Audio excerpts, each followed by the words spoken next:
I like to think that philanthropy is, in addition to being this extraordinary social phenomenon that helps to define the way American society works, that it is, most importantly, a lived experience. It is a way that people relate to other people morally. The way people demonstrate themselves to be trustworthy or not, helpful or not, concerned or not, mature or not, honest or not. And we come together in this extraordinary array of voluntary associations to do public business. And out of it shape our own character as well as the character of society that we're part of.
Good afternoon.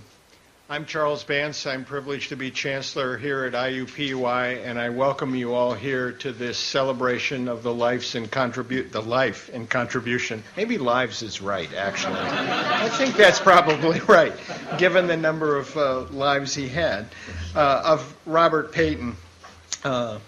I was privileged to meet him in my years here at IUPUI, and I suspect virtually all of you here have met him or been touched by the work that he had in his career. Many of us have been touched by his writing. Professor Payton, you could call him many titles, president, professor. In addition, he was director and any number of other titles. But he was a great writer and elegant in putting his thoughts into words. But he was also a believer, as many of you know, in putting thoughts in words into action. And there are two statements in his writing that are particular guideposts I want to use for my brief remarks today. First one is, he said, philanthropy is the principal means by which our ethics and values shape the society in which we live. And that thought was truly the inspiration for the Center on Philanthropy here based at IUPUI, because it brings together, as you will observe in the remarks today, faculty from the School of Liberal Arts, from law, business, history, philosophy, sociology, anthropology, political science, public affairs, social studies, religious studies, and, of course, medicine, nursing, and the other healthcare professions, and I know I left some out. And that was the breadth of the intellectual tradition, not only the breadth, as some of you know, of his library. These faculty from all over Indiana University in the variety of disciplines really did discover how ethics and values reflected in philanthropy shape our society. Some people have studied the rhetoric of philanthropy. Some of you have studied the economics of philanthropy. Some of you have looked at biomedical ethics and relates to philanthropy, or social welfare and its connection to philanthropy. Some of you have studied the whys, why people give, the personal motivation for giving. Some have studied the where and when of philanthropy. But Bob Payton really knew it was going to be this way. He knew it needed to be this way, and it's very clear that one of the key legacies he has given us is the commitment to the depth and breadth of the study of philanthropy. Our faculty have done an enormous amount of work in the years since the center was energized by Bob's work and thinking. And his other remark I want to mention, which is that values need to be institutionalized in order to be taught to new generations. And one of the key roles of the Center on Philanthropy is, in fact, to institutionalize those values. And in many ways, being here today in the IUPUI University Library is a perfect way to symbolize that institutionalization. Because, in fact, libraries are among the oldest of institutions in civilization, going way, way back, obviously, to ancient civilizations. But they have always been a place that assemble knowledge in whatever form it was at that time, and cherish that past, cherish those ideas, and carry them forward. And so it was appropriate, of course, that the creation of the Joseph and Matthew Payton Philanthropic Studies Library was here in this space above our heads, and that it reflect his commitment that he expressed in a conversation with a number of us a few years ago, that the library be, first of all, an inspiration to honor those whose commitment to service motivates others to learn, that it be visible, that it be central, that it be distinctive, and that there be a potential for growth. And in some ways, for me, that captures the commitment of the entire Center on Philanthropy. And it is one of the reasons we are so here to celebrate not only a person as a wonderful human being, but as one who has made an enormous difference in the development of a discipline, which is a once-in-a-generation opportunity for very, very few people in their lives. I would like to welcome our next speaker to the platform, and that is David Lewis, who you will learn is the Dean of University Library here at IUPUI and has been a champion in numerous ways of the centrality of this library to the responsibility of the Payton Library, to the responsibility of the entire library, because it is, in fact, if you ask David, what is the collection that distinguishes the IUPUI Library nationally and internationally? The answer is the Philanthropic Studies Library. David Lewis, please.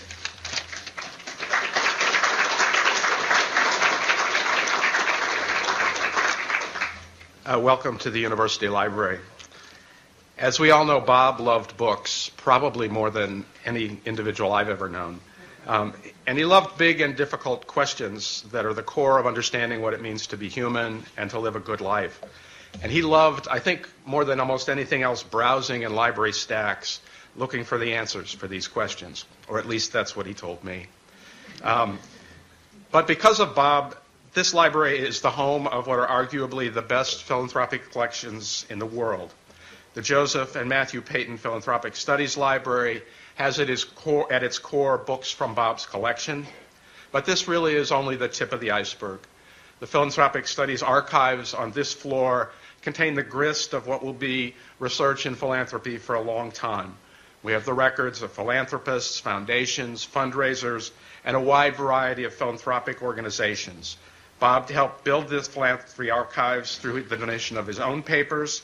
These papers show his views on learning, philanthropy, and the foundational role of the liberal arts in higher education. And they tell the story of his wide experience in government, education, and the private and nonprofit sectors. He also forged relationships that helped us build these collections. And his name was really helpful when we go out and try to talk to people about donating to this collection. Bob's vision, his energy, and generosity helped create these collections and have sustained them from the beginning. For Bob, though, the library as a place was also important. For him, that meant being around books. And these days, libraries are not just about books, but many other things. But I think his core perception is important.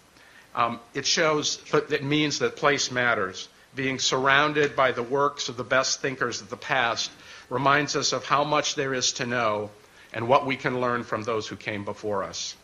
It is interesting that with the recent establishment of the undergraduate program in Philanthropic Studies, the space that Bob and Polly established, the Joseph and Payton Matthew Philanthropic Studies Library, has been infused with a new life. These new students, our Philanthropic Studies librarian reports, have made this home, this library and that space their own and their home in their studies. I think Bob would be pleased with that. As the Chancellor said, in the future, it is clear to me that libraries will be known for the things that they have that are unique and special. And at the IUPUI library, we will have other collections, but the one that will always be the most important to us will be our philanthropic collections, and for that we owe a great debt to Bob Payton. The things that Bob valued, books, ideas, and talk, are very much alive in the library that he and Polly founded, and they're being carried forward by a new generation of students, researchers, and practitioners who seek to prepare themselves for lives of service. Thank you, and it's my pleasure now to invite Jean Temple to the podium.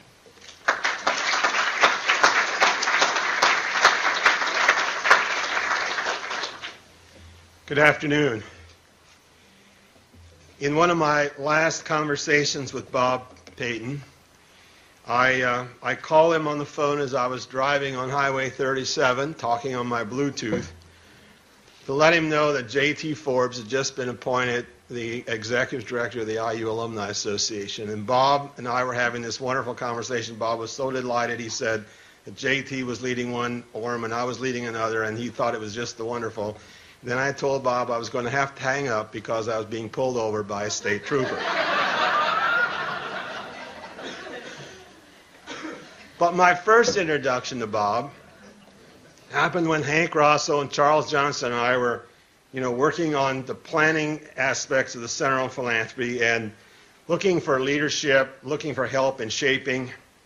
And I happened to open the Chronicle on Higher Education one day, and there, in a centerfold was Bob Payton sitting on a desk at the Exxon Education Foundation talking about the importance of educating people through higher education about the role of philanthropy in our society and about the importance of preparing ourselves better to fulfill that role.